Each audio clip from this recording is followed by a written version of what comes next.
अस्सलाम वालेकुम रहमतुल्लाहि व बरकातुहू।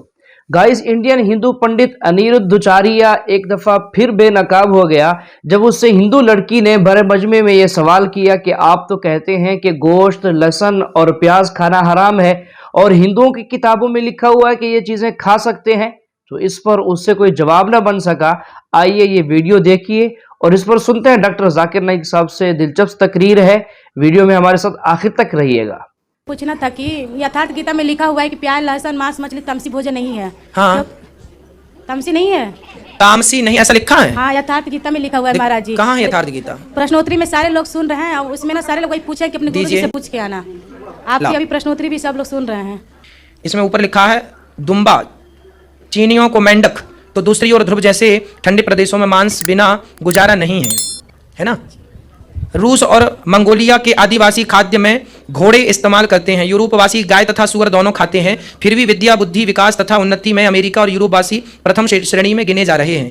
ये इन्होंने बताया है कि वहां पे लोग खाते हैं, खाना चाहिए, ये इसमें नहीं लिखा। लिखा है इस वाले पेज में महाराज जी लिखा हुआ है। कहाँ? थोड़ा यहाँ जाइए, हमें बताइए, हम इसको समझ के फिर आपको समझाएं। अच्छा, ये ठीक है।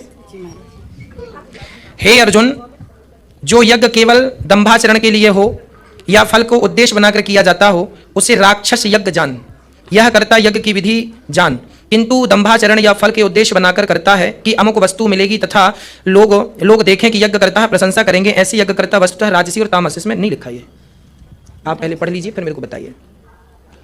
यदि देखो, मैं आपको बता दूं महाराज जी, यहाँ है प्याज राजसी और ना लहसुन तामसी है। अच्छा, कहाँ तामसी? ये लिखा तो तामसी है जी। तामसी है, इसमें लहसुन तामसी लिखा है। चलो मैं पूरा पढ़ लेता हूँ। योगेश्वर कृष्ण के अनुसार स्वभाव से हृदय को प्रिय लगने वाला बल, आरोग्य, बुद्धि और वायु बढ़ाने वाला भोज्य पदार्थ ही सात्विक है। जो भोज्य पदार्थ सात्विक है वह सात्विक मनुष्य को प्रिय होता है। इससे स्पष्ट हो जाता है कि कोई भी खाद्य वस्तु सात्विक, राजसी अथवा तामसी नहीं होती। उसका प्रयोग सात्विकी, राजसी तथा तामसी हुआ करता है। ना दूध सात्विक है, ना प्याज राजसी है और ना लहसुन तामसी है। ये इनका अपना मत है जी। ये इनका अपना मत है। क्योंकि महाराज जी हम लोग प्याज लहसुन नहीं खाते हैं शुरू से ही हम लोग। हाँ। लेकिन रिलेशन वाले सब बोलते हैं ना कि ग्रंथ में खुद लिखा हुआ है, ना जी, ना जी, माना अब करते गीता नहीं देना, खाना चाहिए। अब गीता देना। तो इसीलिए महाराज जी ना बोले कि अपने गुरु जी से पूछ के आना, हम लोग सुनेंगे प्रश्नोत्तरी में। बेटा गीता वहाँ देना, वो रखी है। भाई आप हिंदू है ना? आपके नाम से लगता है आप हिंदू है। हिंदू है ना सर? जी, हिंदू ही है। आप हिंदू है ना? हाँ। हाँ, बिल्कुल सही। आपके नाम से लग रहा है आनंद आपका नाम है, आप हिंदू है। आपको गलतफहमी होंगी कि हिंदू मजहब में गोश्त खाना हराम है। आप जब हिंदू मजहबी किताब पढ़ते हैं, आपकी मजहबी किताब में लिखा है कि गोश्त भी खा सकते हैं, मांस भी खा सकते हैं और बीफ भी खा सकते हैं, गाय का गोश्त भी खा सकते हैं। आप जब पढ़ेंगे मनुस्मृति चैप्टर नंबर 5, अध्याय नंबर 5, श्लोका नंबर 30 में लिखा है कि अगर खाने वाले जानवर, अगर खाने वाले मखलूक उस चीज को खाती है जो खाने वाले जानवर है, तो आप कोई गुनाह नहीं कर रहे, क्योंकि ईश्वर ने कुछ मखलूक को बनाया है खाने के लिए और कुछ मखलूक को खा जाने के लिए। Some to eat and some to be eaten. तो अगर आप खाने वाले जानवर खाते हैं तो गुनाह नहीं कर रहे। लिखा है मनुस्मृति में अध्याय नंबर 5 श्लोका नंबर 31 में कि अगर आप पूजा के लिए जानवर को कत्ल करते हैं तो कोई गुनाह नहीं करते। लिखा है मनुस्मृति में अध्याय नंबर 5 श्लोका नंबर 39 और 40 में कि ईश्वर ने कुछ जानवर को बनाया है पूजा के लिए, सैक्रिफाइस के लिए। तो killing in sacrifice is not killing. तो कत्ल करना पूजा में कत्ल नहीं है। तो मनुस्मृति के मुताबिक आप गोश्त खा सकते हैं। फिर आप जब मुताला करेंगे महाभारत का, महाभारत में अनुशासन पर्व में अध्याय नंबर 88 में युधिष्ठिर, पांडव के 5 भाई थे। आपने युधिष्ठिर का नाम तो सुना होगा। युधिष्ठिर जो पांडव के 5 भाई थे, युधिष्ठिर पांडव में सबसे बड़ा भाई था। वो पूछता है भीष्म से कि हम यज्ञ में, पूजा में क्या खाना दे ताकि हमारे परदादा खुश होंगे। तो भीष्म कहता है अगर हम यज्ञ में, पूजा में चावल, बार्ली, सेब, भाजीपाला देंगे तो हमारे परदादा 1 महीने के लिए संतुष्ट रहेंगे। अगर हम मछली देंगे तो 2 महीने के लिए, अगर गोश्त देंगे 3 महीने के लिए, अगर खरगोश देंगे तो 4 महीने के लिए, अगर बकरी देंगे तो 5 महीने के लिए, अगर सुअर देंगे तो 6 महीने के लिए, अगर परिंदा देंगे तो 7 महीने के लिए, अगर हिरन देंगे तो 8 महीने के लिए, अगर बैल देंगे तो 11 महीने के लिए, अगर गाय देंगे तो पूरे 1 साल के लिए हमारे परदादा संतुष्ट रहेंगे। 1 साल। क्या दूध की बात अगर कर रहे हैं सर? आप बफेलो देंगे, बफेलो तो 12 साल के लिए, अगर राइनोसरस देंगे या रेड मीट, लाल गोश्त, तो हमारे परदादा हमेशा के लिए संतुष्ट रहेंगे। पूरा मेन्यू है महाभारत में, हिंदू किताब में पूरा मेन्यू है। क्या चाहते हैं? भाजी पाला, मछली, गोश्त, खरगोश, हिरन, बीफ, बड़े का छोटे का सब है। आप अगर वेद पढ़ेंगे, वेद में भी लिखा है कि संत और साधु गोश्त खाते थे, गाय का गोश्त भी खाते थे। फिर आप क्यों कहते हैं कि गोश्त खाना हराम है? क्योंकि बहुत से हिंदू लोग बाकी मज़ाहिब से प्रसन्न हुए। मजहब से प्रसन्न होने के बाद कुछ मजहब मानते अहिंसा में, और वो समझते हैं कि जानवर को कत्ल करना गुनाह है। क्यों?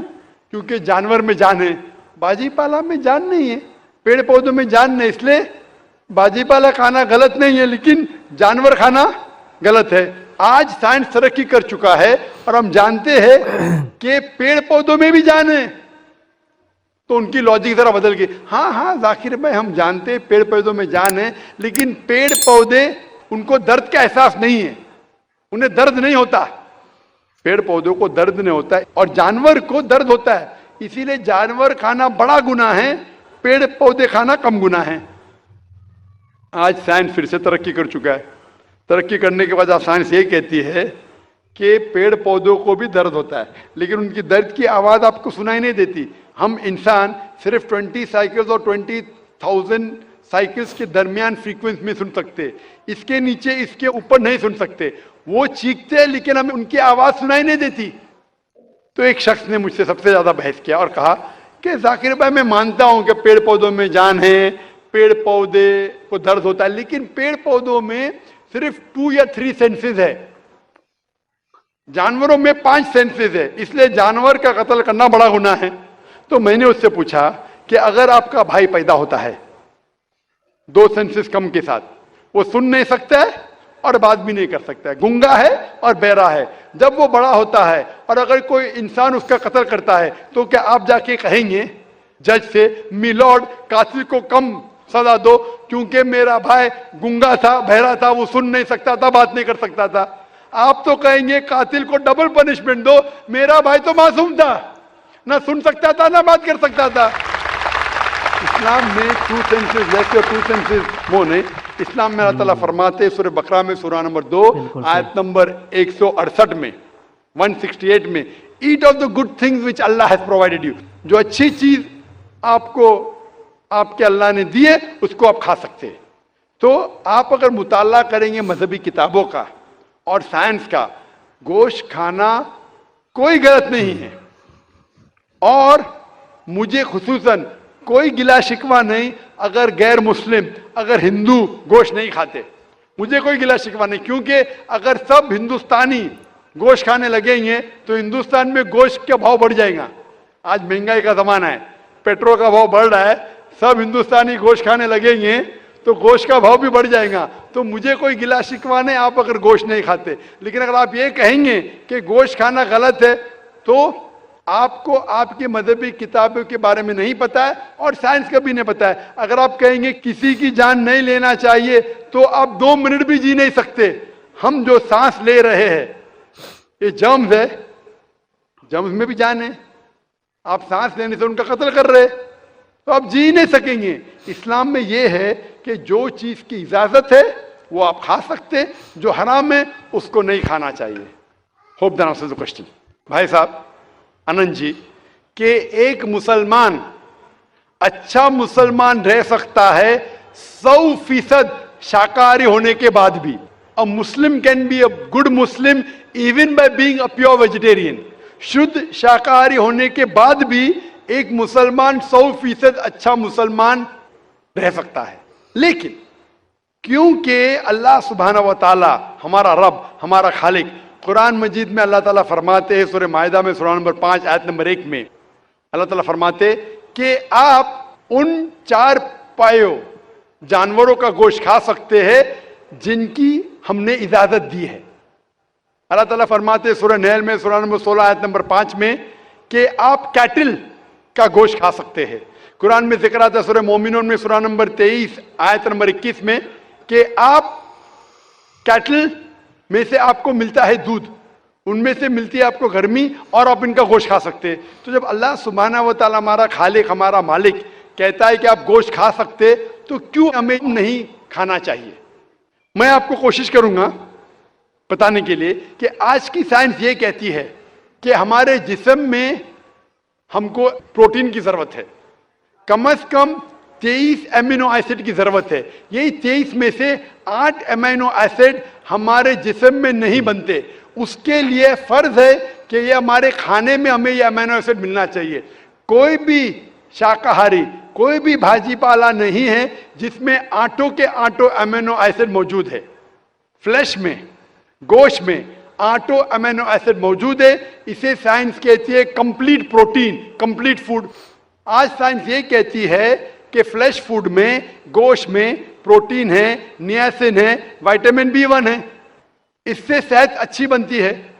और आज आप देखेंगे जो जानवर जो शाकाहारी होते हैं, जो सिर्फ भाजी पाला खाते हैं, भेड़, बकरी, गाय, आप देखेंगे इन जानवरों के दांत इनके चपटे हैं, उनके पास हर्बीवोरस सेट ऑफ टीथ है।